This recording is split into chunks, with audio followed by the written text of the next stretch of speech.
Look at you. You're so beautiful. Eh? Where's my beautiful Pucky? Yeah.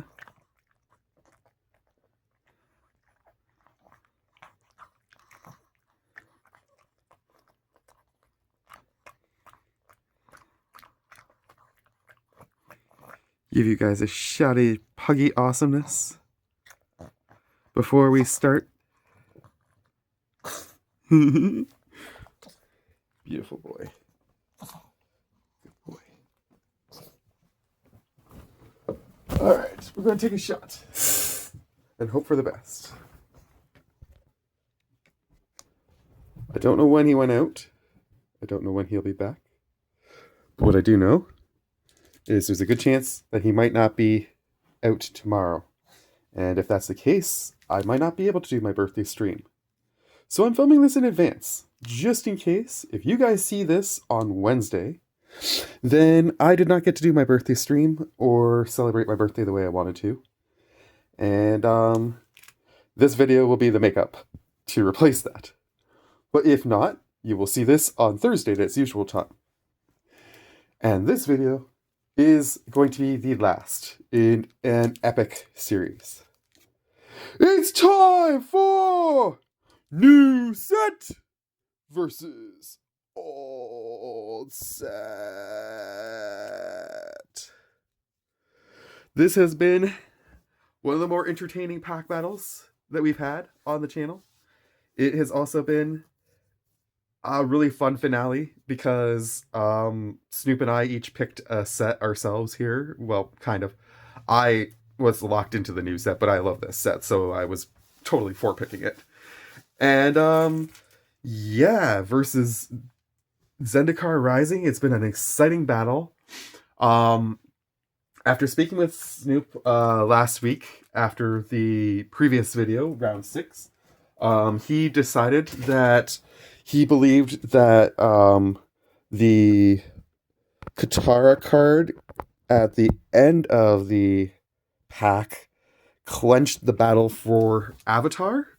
So therefore, currently, the stats actually stand at 4-3, not 4-4, heading into this final, which means if Zendikar wins, the series will end on a tie, which feels perfectly reasonable to me. Or Avatar could tie Zendikar here and win the match automatically, or Avatar could win it cleanly. No matter what, it's looking really good for Avatar. With that said, if it does come down to it where Zendikar does pull off something crazy, I do have one random pack of Zendikar left, and I did have an extra pack of Avatar still kicking about, of course. So if the public demands it after this round, we could do a bonus round. It isn't normally what I do, but I'd be willing to consider doing a bonus round for this finale of the series on the channel, at least until such time as I can afford to buy new packs again and old packs in sets of 7, which is a little expensive. All right. With that said, Avatar did win the last round, therefore, so I will lead off with Avatar and finish with Zendikar. And Kaiba's run off because he really just wants to go play in the snow as much as humanly possible. We were just out there for like half hour almost. I filmed the last part of Dollarama Draws a Destiny out there. Not looking, not looking. Don't tell me if you see the spoiler. 1, 2, 3. Wait, shoot, I lost it. Token, land, hollow, special. 1, 2, 3, and 4. In theory, should be good. If I got the cool Avatar card at the end, I'm going to be so happy. Zuko's Exile. Costs 5. We've pulled this a few times. Exile a creature, artifact, or enchantment, and its controller gets a clue token. I mean, it's really expensive is the only downside to this one. If this was like 3, I would definitely probably play this. Even if it gives my opponent an advantage with a clue, but I'm going to put it mid, actually, because it's so expensive. Watery Grasp. I don't think I've pulled this one yet. 1 blue. Enchant creature, enchanted creatures doesn't untap during its controller's untap step. Waterbend 5, and then enchanted creature's owner shuffles it into their library. And I assume this goes to the graveyard. That's interesting. No, I've definitely not pulled that yet. I like that. Kyoshi Warriors we pulled many times. 3 and a white for a 3/3. When this creature enters, create an ally creature token. Callous Inspector? Actually, you know what? I'm going to put that up here. That's good value. 1 black for a 1/1 with Menace, and when it dies, it deals 1 damage to you, and you get a clue token. That is also okay. Nothing so far that I'm going to call a hit, though. How to start a riot. Target creature gains Menace until end of turn. Creature's target player controls gets +2/+0 until end of turn. It's a decent card for 3, for sure. Earth Rumble Wrestlers, 3 and a green or red for a 3/4 with reach. Gets +1/+0 and has trample if you control a land creature or a land entered the battlefield under your control this turn. It's not bad. Oops, I accidentally flipped one upside down. I'm going to flip it back around. Raucous Audience, 1 and a green for a 2/1. Add green, or if you have a creature with power 4 or greater, add 2 green when you tap it. I like that one.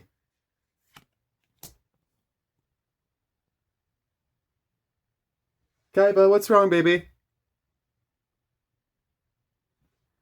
I think I hear him scratching at the door. Ruinous Waterbending, 1 and 2 black. As the additional cost to cast this, you can waterbend 4. All creatures get -2/2 until end turn. If the additional cost was cast, whenever a creature dies this turn, you gain 1 life. I'm really hoping my dad doesn't come home before I finish this. Leaves of the Vine, mill 3 cards, then create a food token. Get a +1/+1 counter on each of up to 2 card creatures you control. Draw a card if there's a lesson in your graveyard. Draw a card if there's a creature or lesson in your graveyard.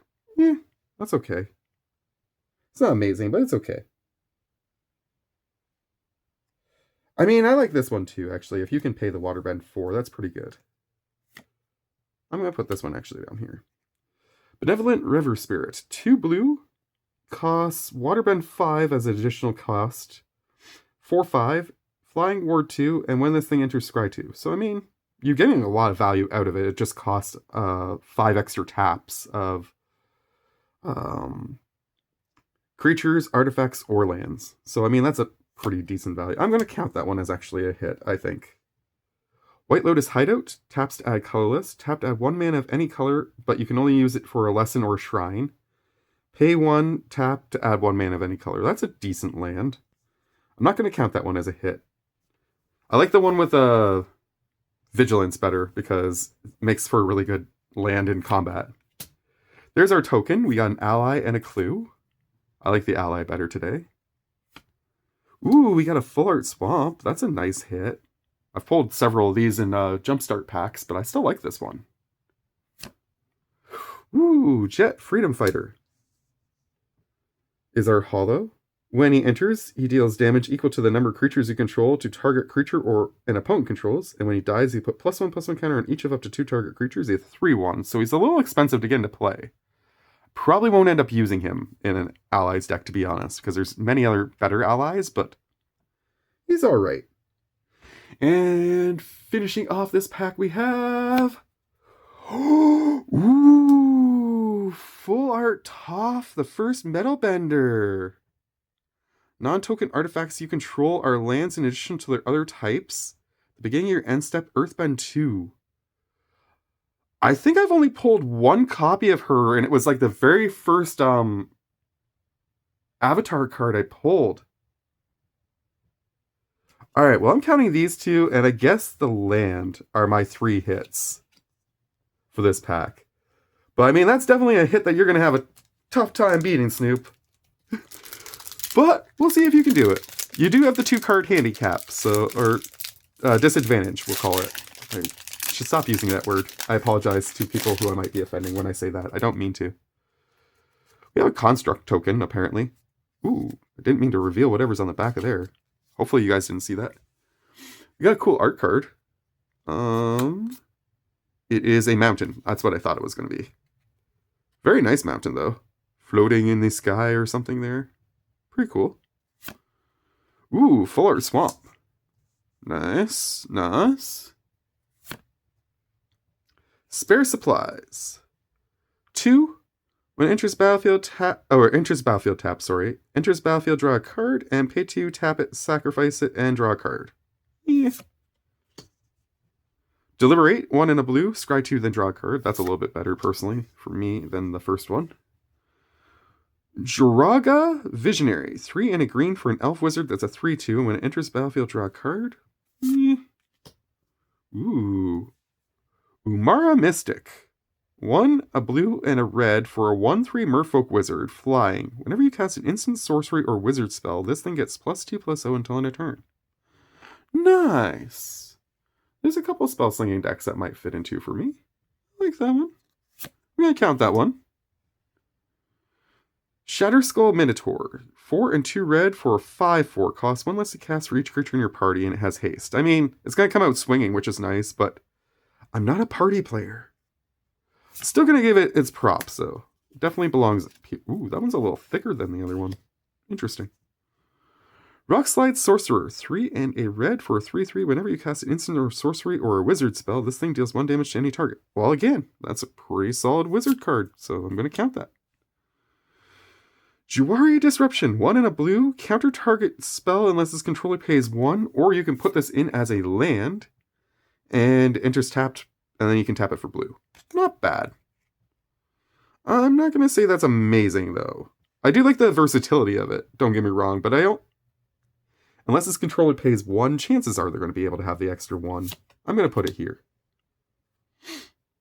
Cliffhaven Kite Sail. 1. Enters battlefield, attach it to target creature you control. Equip creature has flying, equip 2. Okay. Canopy Baloth. 3 and a green for 4/3. Whenever a land enters the battlefield under your control, this thing gets +2/+2 until end of turn. That thing could get pretty beefy pretty fast in the right game, in the right deck. And if you can give it trample, that's something to consider for sure. Throne of Makindi. Taps for colorless, pay 1, tap it, put a charge counter on it. Tap it, remove a counter from it, and then add 2 mana of any one color. But you can only use it to cast kick spells. Interesting. I know you're going to like this because it's a neat little land that's unique. I don't think I have a deck that focuses on kick spells right now, so I'm not sure I could make that as useful as I would want to. And that's the card I accidentally spoiled. 1 red for a Spike Field Hazard that deals 1 damage to any target. If the permanent dealt damage this way would die, exile it instead. Or you can have a cave that enters the battlefield tapped and taps for red. I mean, all in all, it was a decent pack. In terms of pack value, I think Snoop's pack has more value, to be honest. I think that I might have to give the point... Well, I could see arguing a tie. This is one of those ones where this is clearly the best card of the day, for sure. That's going to definitely be worth some money, probably to me. I'm going to check after the video. But, I mean, that is insanely good. And these two are fantastic for one of my Spellslinger decks. I don't know what I'm going to take out of those Spellslinger decks to put these in, but these are really solid. So, yeah. I'm willing to call this one a tie, possibly giving it to Snoop. I'm going to see what you guys think, though. I'm going to put a poll out and let you guys vote. And if you guys think that the poll's going to be for two parts. First part, which pack won? Second part, if Snoop's pack won, if Zendikar Rising took the challenge today, should I do a tiebreaker? Or should we leave it ending this final series on a tie? Either way, I'm still going to rip those packs later, but it's just I can include them as a bonus round. Anyways, let me know what you think. I have a pug to go attend to, and I have some lunch to go make. Much love to you all. From Kaiba out there, and myself here to you. Take care. Again, if you saw this on Wednesday, this is put out in replacement for my birthday stream, so I apologize for letting people down, per se, by not being able to do a stream or even put out the video I originally wanted to. But, hopefully this will at least be something awesome for you guys to check out. Alright, thanks for watching. Love you all. Bye.